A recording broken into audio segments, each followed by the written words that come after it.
नमस्कार, जय हिंद साथियों। एक बार फिर से आपका हमारे YouTube चैनल एजुकेशन वे में स्वागत है। तो दोस्तों, आज की वीडियो में हम ईबीएस के कुछ मोस्ट इंपोर्टेंट प्रश्नों को सॉल्व करने वाले हैं, जो कि super TET, UP TET, C TET, MP TET REET, UP triple SC PET exam के अलावा आने वाले किसी भी कॉम्पिटेटिव एग्जाम के लिए मोस्ट इंपोर्टेंट है। तो वीडियो को लास्ट तक ध्यान से देखिएगा और कमेंट कर दीजिएगा कि आपने कुल कितने प्रश्न सही किए हैं। एक एक प्रश्न महत्वपूर्ण है आपके एग्जाम के लिए, तो वीडियो को ध्यान से जरूर देखिएगा। चलिए सबसे पहला प्रश्न देखते हैं हम। तो सबसे पहला प्रश्न है कि भारत की प्रसिद्ध सबसे बड़ी लैगून झील कौन सी है। ऑप्शन है मानसरोवर झील, चिल्का झील, पुलकट या फिर डल झील। तो देखिए, हमसे भारत की सबसे बड़ी लैगून झील पूछा है। देखिए, जो खारे पानी की झील होती है उसको क्या बोलते हैं? लैगून झील बोलते हैं। तो हमारा आंसर क्या हो जाएगा? तो सबसे बड़ी पूछा है तो ऑप्शन बी सही उत्तर हो जाएगा। ठीक है, देखिए वेरी मोस्ट इंपोर्टेंट प्रश्न है और कई बार आपके एग्जाम में यहाँ से प्रश्न बन चुका है। तो देखिए, चिल्का झील के बारे में जान लेते हैं। जो चिल्का झील है वो कहाँ पर है? उड़ीसा राज्य में है। कहाँ पर है? उड़ीसा राज्य में है। और कैसी? भारत की सबसे बड़ी खारे पानी की भी झील है। कैसी? भारत की सबसे बड़ी खारे पानी की झील कौन सी है? चिल्का झील है। मानसरोवर झील की बात करते हैं तो मानसरोवर झील से किस नदी का उद्गम होता है? तो देखिए, सिंधु नदी का उद्गम होता है। सिंधु नदी का उद्गम किस झील से होता है? तो मानसरोवर झील से होता है। और देखिए, पुलकट झील आपके लिए मोस्ट इंपोर्टेंट है और यहाँ पुलकट झील से भी कई प्रश्न बनते हैं आपके एग्जाम में। देखिए, पुलकट झील कहाँ पर है? तो आंध्र प्रदेश और तमिलनाडु की सीमा पर है। ठीक है, याद रखिएगा इसको कि जो पुलकट झील है वो कहाँ पर है? आंध्र प्रदेश और तमिलनाडु की सीमा पर है। और देखिए, श्रीहरिकोटा द्वीप, यहाँ से प्रश्न बनता है कि श्रीहरिकोटा द्वीप किस झील में है? तो देखिए कहां पर है? पुलकट झील तमिलनाडु जो आंध्र प्रदेश की सीमा पर है उसमें कौन सा है? श्रीहरिकोटा द्वीप है, जहां पर सतीश धवन अंतरिक्ष यान प्रक्षेपण केंद्र है। ठीक है, इतने पॉइंट आपको पुलकट झील से याद रखने हैं। डल झील की बात करते हैं तो डल झील कहां पर है? जम्मू कश्मीर की झील है। और देखिए, जम्मू कश्मीर की एक और झील के बारे में आपको मैं बता देता हूं। जो जम्मू कश्मीर की झील, तो कौन सी झील है? बुलर झील। ठीक है, तो बुलर झील भारत की मीठे पानी की सबसे बड़ी झील है। ठीक है, बुलर झील कहां पर है? जम्मू कश्मीर में है, जो कैसी? भारत की मीठे पानी की सबसे बड़ी झील है। चिल्का झील की कैसी है? तो सबसे बड़ी खारे पानी की झील है और बुलर झील सबसे बड़ी मीठे पानी की झील है। और एक बात और याद रखिएगा, जो पुलकट झील है वो कैसी? ये भी आपकी लैगून झील है, लेकिन ये सबसे बड़ी नहीं है। हमसे पूछा था कि सबसे बड़ी लैगून झील कौन सी है, तो वो है पुलकट झील। तो देखिए, एक एक पॉइंट मैं आपको क्लियर कराता जा रहा हूं इस वीडियो में, तो आप ध्यान से देखिएगा वीडियो को। चलिए अगला प्रश्न देखते हैं। अगला प्रश्न भी मोस्ट इंपोर्टेंट है। कह रहा है कि भारत में वन महोत्सव के जन्मदाता कौन है? ठीक है, कि पूछ रहा है कि भारत में वन महोत्सव के जन्मदाता किसको कहा जाता है। ऑप्शन है जवाहरलाल नेहरू, विनोबा भावे, के एम मुंशी और डी ऑप्शन है महात्मा गांधी। तो देखिए, ऑप्शन सी सही उत्तर हो जाएगा कि भारत में वन महोत्सव के जन्मदाता किसको कहा जाता है? तो के एम मुंशी को कहा जाता है। चलिए अगला प्रश्न। इनमें से कौन सा दर्रा केरल को तमिलनाडु से जोड़ता है? बार बार प्रश्न ये पूछा जाता है आपके एग्जाम में कि कौन सा दर्रा है जो केरल राज्य में पड़ता है या फिर केरल को तमिलनाडु से जोड़ता है। तो देखिए, हम एक एक को समझते हैं पहले। जो थालघाट दर्रा है, थालघाट और भोरघाट दर्रा कहाँ के? तो महाराष्ट्र के दर्रे हैं। कहाँ के? महाराष्ट्र के दर्रे हैं दो। ठीक है, जो थालघाट दर्रा है और भोरघाट दर्रा है वो कहाँ के हैं? महाराष्ट्र के दर्रा है। सिपकीला दर्रा की बात करते हैं तो सिपकीला दर्रा हिमाचल प्रदेश का दर्रा है। हिमाचल प्रदेश का दर्रा कौन सा है? तो सिपकीला दर्रा है। पालघाट हमारा सही उत्तर हो जाएगा कि पालघाट कहां पर पड़ता है? तो केरल राज्य में है, जो केरल को तमिलनाडु से जोड़ता है। तो ऑप्शन सी सही उत्तर हो जाएगा। इसको याद रखिएगा और वेरी मोस्ट इंपोर्टेंट है। ठीक है, चलिए अगला प्रश्न। बताइएगा एलमिस्टी ज्वालामुखी किस देश में है? एलमिस्टी पूछा है, याद रखिएगा कि एलमिस्टी ज्वालामुखी किस देश में है। ऑप्शन है चिली, पेरू, कोलंबिया या फिर इटली में। तो देखिए, पेरू ऑप्शन बी सही उत्तर हो जाएगा कि एलमिस्टी ज्वालामुखी किस देश में है? तो पेरू देश में है। देखिए, ज्वालामुखी आपके लिए मोस्ट इंपोर्टेंट है और भूगोल जियोग्राफी से यहां से एक प्रश्न 100% बनता है। तो देखिए, मैं आपको ज्वालामुखी बता देता हूं। चिली की बात करते हैं तो चिली में कौन सा ज्वालामुखी है? तो देखिए, ओजस डेल सलेडो, ओजस डेल सलेडो, जो कैसा विश्व का सबसे बड़ा ऊंचा ज्वालामुखी पर्वत है। विश्व का सबसे बड़ा सक्रिय ज्वालामुखी है। कौन सा? ओजस डेल सलेडो। सबसे बड़ा सक्रिय ज्वालामुखी पर्वत कौन सा है? ओजस डेल सलेडो है, जो किस देश में है? तो चिली में है। ठीक है, इटली की बात करते हैं तो माउंट एटना, माउंट एटना ज्वालामुखी कहां पर है? तो इटली में। ठीक है, इनको याद रखिएगा। चलिए अगला प्रश्न। कह रहा है कि कौन सा वार्षिक मेला ऊंट के व्यापार के लिए प्रसिद्ध है? ऑप्शन है कुंभ मेला, सूरजकुंड मेला, पुष्कर मेला, सोनपुर मेला। ठीक है, तो हमसे पूछा है कि ऊंट के व्यापार के लिए कौन सा मेला प्रसिद्ध है, तो ऑप्शन सी सही उत्तर हो जाएगा कि जो आपका पुष्कर मेला है ये भारत का और विश्व का सबसे बड़ा ऊंटों का मेला है। विश्व का और भारत का सबसे बड़ा ऊंटों का मेला कौन सा है, तो पुष्कर मेला है, जो राजस्थान के अजमेर जिले में लगता है। कहां पर, राजस्थान के अजमेर में लगता है। प्रतिवर्ष इस मेले का आयोजन किया जाता है, जो किसके, ऊंट के व्यापार के लिए प्रसिद्ध है। देखिए सोनपुर की बात करते हैं तो एशिया का और विश्व का और भारत का, देखिए विश्व का सबसे बड़ा मेला कहाँ लगता है, तो सोनपुर मेला है। और कहाँ लगता है, तो बिहार राज्य में लगता है, याद रखिएगा इसको। इसके बाद कुंभ मेले की बात करते हैं तो कुंभ मेले का आयोजन साल भर में 12 साल में एक बार किया जाता है, इसका याद रखिएगा। ठीक है, सूरजकुंड मेला हरियाणा फरीदाबाद में प्रतिवर्ष लगाया जाता है। ठीक है, कहां पर लगता है, तो हरियाणा राज्य में। चलिए अगला प्रश्न है, वेरी मोस्ट इंपोर्टेंट प्रश्न है। कह रहा है कि 13 ताली नृत्य किस प्रदेश का नृत्य है। ऑप्शन है मध्य प्रदेश, राजस्थान, सिक्किम या फिर छत्तीसगढ़। देखिए 13 ताली की बात की है कि 13 ताली नृत्य किस प्रदेश का शास्त्रीय नृत्य, किस प्रदेश का नृत्य है, तो राजस्थान सही उत्तर हो जाएगा। ऑप्शन बी सही उत्तर हो जाएगा कि 13 ताली किस राज्य का नृत्य है, तो राजस्थान का नृत्य है और महिलाओं के द्वारा यह नृत्य किया जाता है।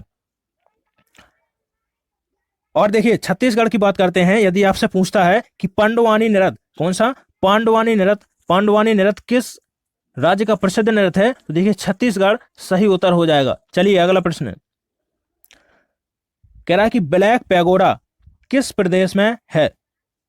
कई बार रिपीट किया जाता है प्रश्न, वेरी इंपोर्टेंट है, आप इसको इंपोर्टेंट लगा लीजिएगा। कह रहा है कि ब्लैक पैगोडा किस प्रदेश में स्थित है। ब्लैक पैगोडा या फिर जिसको कोणार्क मंदिर के नाम से जानते हैं, देखिए कभी कोणार्क के नाम से भी पूछ लेता है, कभी ब्लैक पैगोडा लिखता है। ठीक है, तो कोणार्क सूर्य मंदिर। तो ऑप्शन है आंध्र प्रदेश, उड़ीसा, तमिलनाडु या फिर केरल। तो देखिए ब्लैक पैगोडा पूछा है हमसे किस राज्य में लगता है, तो ऑप्शन बी सही उत्तर हो जाएगा कि ब्लैक पैगोडा किस राज्य में स्थित है, तो उड़ीसा के पुरी में। कहां पर, उड़ीसा के पुरी में कौन सा ब्लैक पैगोडा या कोणार्क सूर्य मंदिर स्थित है, पुरी राज्य में। ठीक, पुरी जिले में। ठीक है, उड़ीसा का जो पुरी जिला है यहां पर देखिए कौन सा ब्लैक पैगोडा या कोणार्क सूर्य मंदिर है। इसके बाद आपको एक और उड़ीसा का याद रखना है, देखिए कौन सा, जगन्नाथपुरी मंदिर।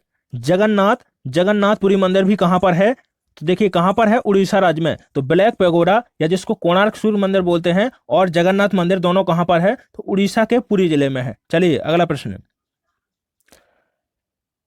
देखिए, एक और मंदिर से प्रश्न है। कह रहा है कि मैत्री मंदिर कहां स्थित है। ऑप्शन है पुडुचेरी, तमिलनाडु, आंध्र प्रदेश या फिर केरल। तो देखिए पहला ऑप्शन सही उत्तर हो जाएगा कि जो मैत्री मंदिर है वो किस प्रदेश में है, तो पुडुचेरी में है। देखिए तमिलनाडु की बात करते हैं तो तमिलनाडु से एक प्रश्न बनता है जो बेहद इंपॉर्टेंट है आपके लिए। कहता है कि महाबलीपुरम के मंदिर कहां पर है। महाबलीपुरम के मंदिर किस प्रदेश में है, तो तमिलनाडु सही उत्तर हो जाएगा। अगला प्रश्न देखते हैं, कोमोडो नेशनल पार्क बताना है आपको कहां पर है। ऑप्शन है चिली, वेस्ट इंडीज, इंडोनेशिया या फिर ग्रीनलैंड। तो देखिए कोमोडो नेशनल पार्क की बात की है तो ऑप्शन सी सही उत्तर हो जाएगा कि कोमोडो नेशनल पार्क कहां का पार्क है, तो इंडोनेशिया सही उत्तर हो जाएगा। अगला प्रश्न है कि चूना पत्थर की चट्टान कायांतरित हो जाती है तब वह बनती है। बताना है आपको कि जो चूना पत्थर जो कैसी एक चट्टान है वो कायांतरित में परिवर्तित हो जाती है। ठीक है, तो चूना पत्थर कैसी एक अवसादी चट्टान है। चूना पत्थर भी कैसी आपके एग्जाम में बनता है कि चूना पत्थर एक कैसी चट्टान है, एक अवसादी चट्टान है जो रूपांतरित होके कायांतरित हो जाती है और रूपांतरित चट्टान बन जाती है। तो बताना है आपको कि कौन सी चट्टान बन जाती है। ऑप्शन है ग्रेफाइट, संगमरमर, ग्रेनाइट या फिर क्वार्टजाइट। तो देखिए ऑप्शन बी सही उत्तर हो जाएगा कि जो चूना पत्थर है जो एक अवसादी चट्टान है वो बदलकर कैसी एक संगमरमर का रूप धारण कर लेती है। ठीक है, अगला प्रश्न देखते हैं। अगला प्रश्न है कि बाल्टिक सागर और उत्तरी सागर को मिलाती है। वेरी इंपॉर्टेंट प्रश्न है और आपके एग्जाम में देखिए जितने भी पॉइंट है मैं आपको सभी नहरों के बारे में बता दूंगा क्योंकि तीनों आपके लिए मोस्ट इंपोर्टेंट है। तो देखिए ऑप्शन है आपके स्वेज नहर, पनामा नहर, कील नहर या फिर इनमें से कोई नहीं।